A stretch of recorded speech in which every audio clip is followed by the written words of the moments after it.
Commander Jake Miller looked out the big window of Space Station 7. Outside, he could see another long line of alien ships waiting to get fixed. The space station was built for human cargo ships, but now something strange was happening. "Sir, we have 3 more Blue Zephyrian ships asking to dock," said Lieutenant Amy Carter. She was sitting at the radio desk. "That makes 47 alien ships this week." Jake felt tired. 6 months ago, they started fixing alien ships just to help them out. The Galaxy Repair Guild had been fixing ships for hundreds of years. They had stations everywhere in space. Each alien race had their own repair experts. Humans were new to space travel. They only met aliens 20 years ago. The first alien customer was Captain Vexistar. He flew a big mining ship for the Korthian people. His ship's engine was broken. The nearest guild station was 3 weeks away. Jake's best mechanic, Pete Johnson, looked at the alien engine and said, "Metal is metal. Energy is energy. We can fix this." What happened next shocked everyone. Pete did not just fix the engine, he made it better. The changes he made helped the ship go 15% faster. Soon all the aliens were talking about it. Now ships from many different alien races came to their station. Some traveled for weeks just to get there. The waiting list was months long. The Galaxy Repair Guild was not happy about this. "Commander," Pete Johnson walked up behind him. The chief engineer had grease on his hands. "We need to talk. I just looked at that big Zalarian warship that came yesterday." "Is there a problem?" "No, the opposite. Someone else worked on this ship before. Plus, they did a terrible job. The guild mechanics just put patches on everything. They did not fix the real problems. I found 17 big mistakes they missed. One coolant pipe was leaking. It would have made the ship explode in a month." Jake was worried. This was not the first time they found bad work from guild stations. "How long will it take to fix it?" "Right? 2 or 3 days. But the Zalarians told me something interesting. The guild said it would take 3 weeks to fix their ship, and their repair would not have actually fixed the real problem." Just then, Amy Carter's voice came over the speaker. "Commander, we have a message from Guild Station Terminus. They want to talk to you right now. They sound angry." Jake sighed and walked to his office. Through the window, he could see more alien ships arriving. Each one was different. Some looked like giant metal fish. Others were shaped like crystals. A few looked like floating cities. Pete followed him. "You know why they all come here, boss?" "Why?" "Because we actually care about doing good work. The guild mechanics follow old rules. They do not think about new ways to solve problems. When we see a broken part, we ask why it broke. Then we fix it so it won't break again." Jake nodded. It was true. Human mechanics were different from alien ones. Humans always wanted to understand how things worked. They did not just replace broken parts. They made things better. "Look at this." Pete showed Jake a computer screen. "This crystalline ship came in last month. The guild replaced their whole navigation system because one small part was broken. Cost them 50,000 credits. We fixed the broken part and upgraded the whole system. Cost them 8,000 credits. Now their ship works better than when it was new." Amy walked into the office. "Sir, more ships are requesting permission to dock. We have requests from species I have never heard of before. Some are coming from the far edge of the galaxy." Jake looked at the list of waiting ships. Humans had been in space for only 20 years. Most alien races had been traveling between stars for thousands of years. Yet somehow, human repair stations had become the most popular in the galaxy. "Commander," Pete said quietly, "I think we are changing everything. For centuries, the guild has done repairs the same way. They never tried to improve. They just followed the old rules. But we do not know their rules, so we make our own." New message appeared on Jake's screen. It was from Captain Zorak of the Hegemony Fleet. The Hegemony was one of the most powerful alien governments in the galaxy. The message was simple. "Human station, my flagship needs repairs. Guild says impossible to fix. Can you help?" Jake looked at Pete. "What do you think?" "I think we are about to find out just how different we really are from everyone else in the galaxy." Outside the window, the line of alien ships kept growing. Each ship represented beings who trusted human work more than their own people's repairs. Word was spreading across the galaxy. Humans did not just fix things, they made them better. DR. Galaxy Repair Guild had ruled space repairs for centuries, but now a small human station was changing everything. And it all started because one human mechanic believed that metal was metal and energy was energy. Jake pressed the button to accept Captain Zorak's request. Whatever happened next, it was going to be interesting. A blue hologram appeared in the station's main meeting room. It showed Guildmaster Zixathera, a big insect-like alien with many eyes. Behind her stood aliens from 12 different races. They all wore blue robes that showed they worked for the Galaxy Repair Guild. Commander Miller. Zixathera clicked her mouthparts. The computer translated her words, but she sounded very angry. Your station is causing big problems. You are breaking rules that have existed for hundreds of years. The guild has many complaints about the changes you make to ships without permission. Jake kept his face calm. These are our customers, Guildy. Master, they choose to come here. Yes, because you charge less money and change ship systems without asking. These changes break warranties and go against safety rules. Pete Johnson, who was standing next to Jake, made a rude sound. Safety rules?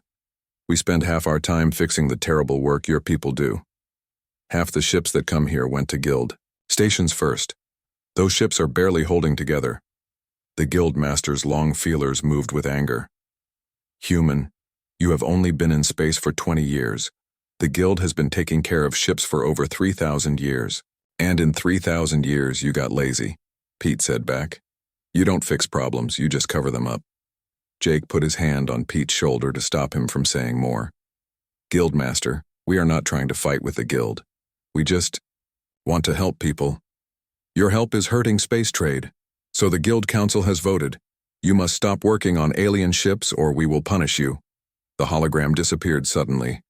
Jake turned around and saw that all his main workers had come into the room.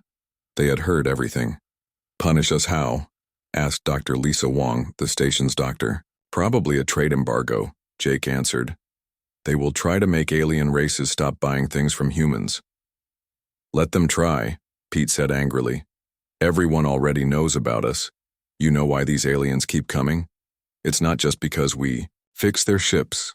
It's because we actually care about doing good work. Amy Carter looked at her computer tablet. Sir, I have been studying our repair records. We finish repairs 60% faster than the Guild. 97% of our customers are happy with our work, and none of our repairs have ever failed. What? About the Guild? Jake asked. Only 71% of their customers are happy, and 12% of customers come back within 6 months with the same problem. Jake looked out the window at all the alien ships waiting for help. Each ship had beings inside who traveled very far because they trusted human work more than their own people's repairs. 3 days later, more problems started. A Korthian cargo ship captain called the station. Commander Miller, Captain Vextar, said. He was the first alien customer they had helped. The Guild is telling all Korthian ships not to use human stations. They say your repairs are dangerous. Are they? Jake asked. My ship has been working perfectly for 6 months. It runs better than ever. But now my government says I cannot come back to your station. After the call ended, more bad news came. The Crystalline Collective sent a message saying their ships were banned from using human repairs. The Zephyrian Empire did the same thing, but something strange happened. Even though governments banned their ships from coming, alien captains kept finding ways to reach the human station. Some came secretly. Others quit their jobs with big shipping companies and became independent traders so they could choose where to get repairs. Look at this. Amy showed Jake her computer screen. We are getting messages from alien mechanics. They want to know how we do our work. Some are asking if they can come work for us. Pete walked into the room carrying a data pad. Boss, I just got off a call with 3 alien engineers. They work for the Guild, but they are not happy. They say the Guild punishes anyone who tries new ideas. What did you tell them? I told them the truth. We fix things by understanding how they work. We don't just follow old rules. Every problem is different, so every solution is different. Jake thought about this. The guild was trying to stop them, but their own people were asking humans for help. Maybe the problem was bigger than just competition. Dr. Wong came running into the room. "Commander, you need to see this. A hegemony battleship just dropped out of hyperspace. It's badly damaged." Through the window, they could see a huge warship. It was twice the size of their station. Smoke was coming from several places on the ship. Amy's radio crackled. "Human station, this is Admiral Mordak of the Hegemony flagship Inexorable. 3 guild stations said our damage cannot be repaired. We request permission to dock." Jake looked at Pete. The Hegemony was the most powerful military force in the galaxy. If they could fix a ship that 3 guild stations could not fix, it would prove something important. "What do you think, Pete?" Pete grinned. "I think we are about to show the whole galaxy what humans can really do." Jake pressed the button to answer the Admiral. "Admiral Mordak, you have permission to dock. We'll take a look at your ship." Outside, the massive battleship slowly moved toward their station. This was going to be the biggest test yet. 2 weeks later, Space Station 7 looked completely different. Earth Command had sent 2 more repair ships to help. The UES Fix-It came with Captain Roy Evans and his team. The UES Workhorse arrived with Captain Maria Santos and her crew. But the most important thing they brought was something the Guild never expected: human creativity on a big scale. The station now had bigger docking areas and faster repair teams. They also had something new in spaceship repair: a customer service department. Nancy Phillips ran it. She used to work on cruise ships on Earth. She treated alien captains like important guests, not like problems to solve. "The secret," Pete explained to a group of new engineers from Earth, "is not that we are smarter than guild mechanics. We just think about problems differently." He pointed to a crystal-shaped ship in Repair Bay 7. "See that crystalline collective ship? Guild mechanics would replace the whole navigation system because one small part is broken. Cost: 40,000 credits. Time: 6 days. We find the broken part, make a new one, and upgrade the other parts so they won't break in the future. Cost: 8,000 credits. Time: 18 hours. Captain Santos nodded as she watched her team work. Guild mechanics follow instruction books that are hundreds of years old. When they find a problem not in the book, they replace whole systems instead of thinking of new solutions. The proof was easy to see. Even though the Guild was trying to stop them and making political trouble, alien ships kept coming in bigger numbers. More importantly, ships that got fixed at human stations came back for more work and brought their friends. The big test came when the Hegemony battleship Inexorable finally docked at their station. The huge ship was the flagship of the powerful Hegemony fleet. It had been badly damaged fighting space pirates.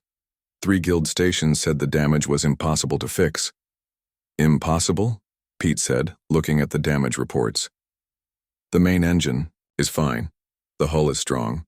It's just problems with connecting different systems." Captain Evans looked at the massive ship through the bay windows. "Pete, that's a Hegemony dreadnought. If we can fix what 3 Guild stations said could not be fixed, I know. But look at this damage report. They are not thinking creatively. The Guild sees broken parts and thinks replacement. I see a chance to rebuild it better than it was when new." The Hegemony ship was so big that it took up 3 repair bays. Admiral Mordak, the ship's captain, was a tall, reptile-like alien with sharp teeth and yellow eyes. He watched everything the humans did very carefully. "Human mechanics," the Admiral said to Jake on the first day. "My ship has served the Hegemony for 50 years. Many battles, many repairs. Guild stations have fixed it 12 times. Can you really do what they could not?" Jake looked at Pete, who was already studying the ship's systems. "Admiral, we will find out together." The work began immediately. Pete discovered that the Guild mechanics had made the same mistake many times. Instead of fixing the real problems, they had just covered them up with patches and replacement parts. The ship's systems were fighting against each other instead of working together. "This is crazy," Pete told his team. Look at this power distribution system. The guild added 3 different types of power regulators over the years. They all works differently. No wonder the ship keeps having problems. Dr. Wong, who was helping with some of the electronic systems, found even more problems. The navigation computer has been upgraded 5 times, but each upgrade was done differently. The systems can barely talk to each other. Nancy Phillips made sure Admiral Mordak was comfortable while his ship was being repaired. She gave him tours of the station, explained what the humans were doing, and answered all his questions. Your people work very differently than Guildy mechanics, the Admiral told her. They seem to enjoy solving problems. That's because we do, Nancy replied.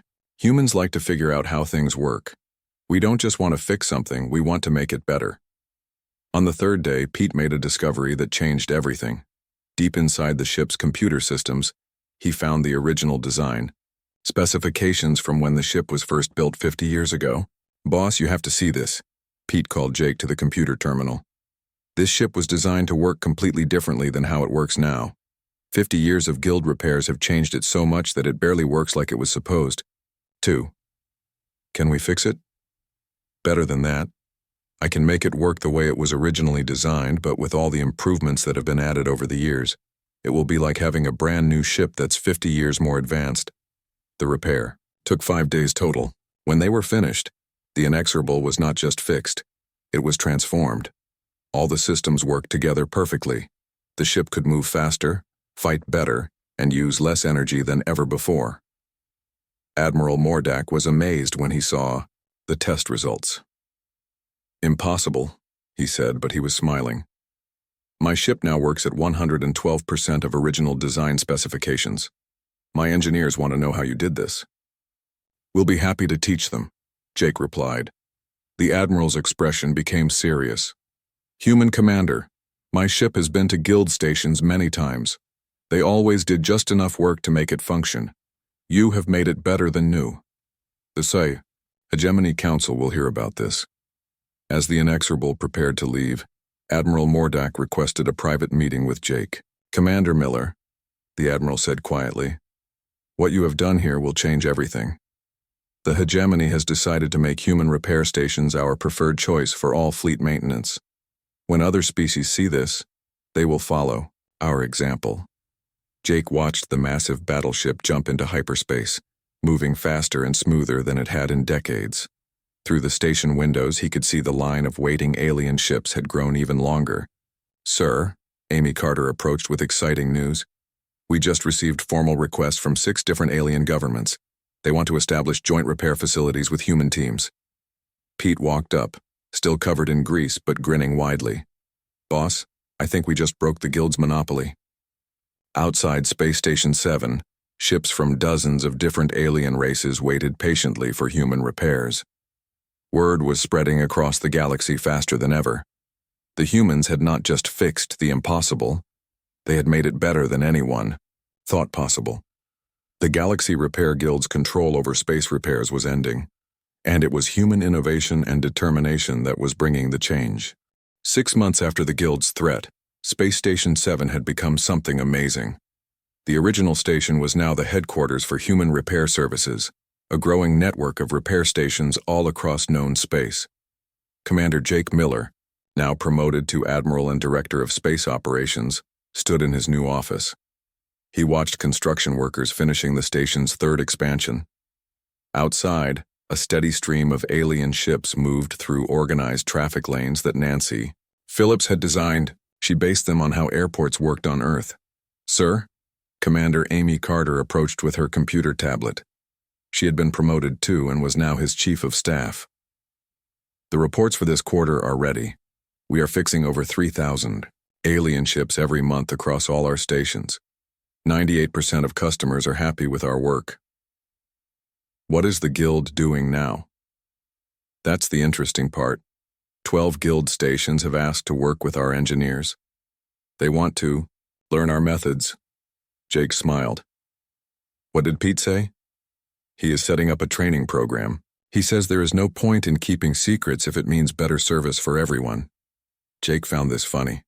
Humans had entered space as the newcomers, Ancient alien races who had traveled the stars for thousands of years looked at humans with curiosity and sometimes contempt.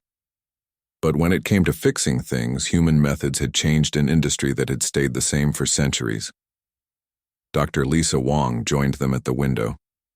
She had just finished her shift in the expanded medical bay that now helped alien crew members as well as humans. You know what I find interesting? It's not that we are better mechanics. We just see problems as puzzles to solve, not procedures to follow.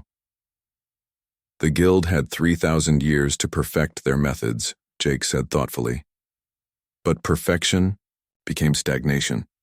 They stopped trying new things because their system worked well enough. Amy pulled up a holographic display showing ship traffic throughout the sector. Look at this pattern. Ships are changing their routes to go through human space just to reach our repair stations.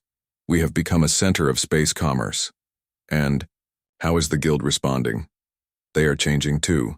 Guildmaster Zixathera sent a formal proposal yesterday. They want to establish a joint training program.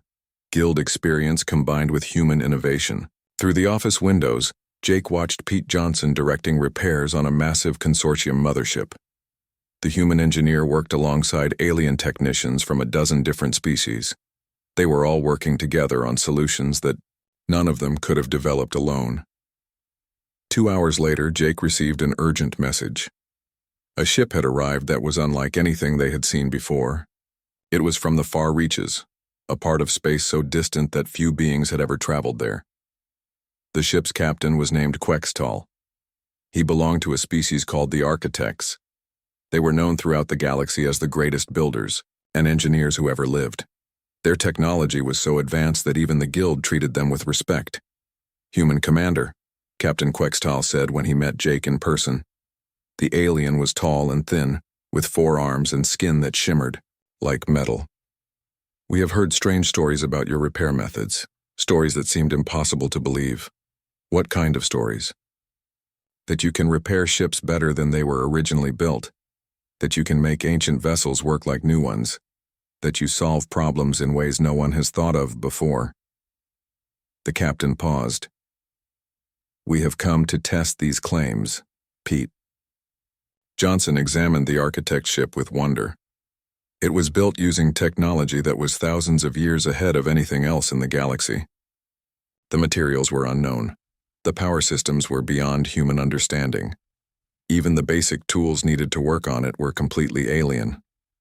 Boss, Pete said to Jake privately, this is way beyond anything we have ever seen. I'm not even sure where to start. But Pete was not the type to give up. He spent 3 days just studying the ship, trying to understand how it worked. He worked with alien engineers from their staff, asking questions and learning. On the 4th day, Pete made a breakthrough. I think I understand, he told Jake excitedly. This ship is like a living thing. All the systems are connected in ways that adapt and change. But over the centuries, some of those connections have become confused. The ship is fighting itself. The repair took 2 weeks. It was the longest and most difficult job they had ever attempted. Pete had to learn entirely new ways of thinking about technology, but slowly, working with alien engineers from many different species, they began to understand the ship's problems. When they finished, Captain Quextal was speechless. The ancient ship, which had been slow and unreliable, now moved through space, like it was dancing. All its systems worked in perfect harmony. Impossible, the captain whispered. This ship is 3,000 years old. It has been repaired by the greatest engineers of dozens of civilizations, yet you have made it work better than when it was first built. Word of the architect ship repair spread across the galaxy faster than light-speed communication. If humans could successfully repair technology from the far reaches, they could fix anything. 3 days later, Jake received the message that changed everything. A hologram appeared in his office showing beings from many different alien races. They represented the Galactic Council, the governing body for most of known space. Admiral Miller, the lead counselor, announced, "The Galactic Council formally recognizes human repair services as an independent guild with full authority throughout known space. Furthermore, The Council requests human leadership in establishing new standards for spacecraft maintenance and repair for all species. Jake looked around at his staff. They all looked amazed.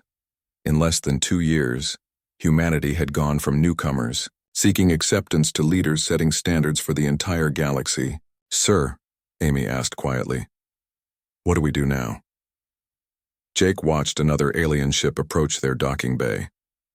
This one had markings he had never seen before.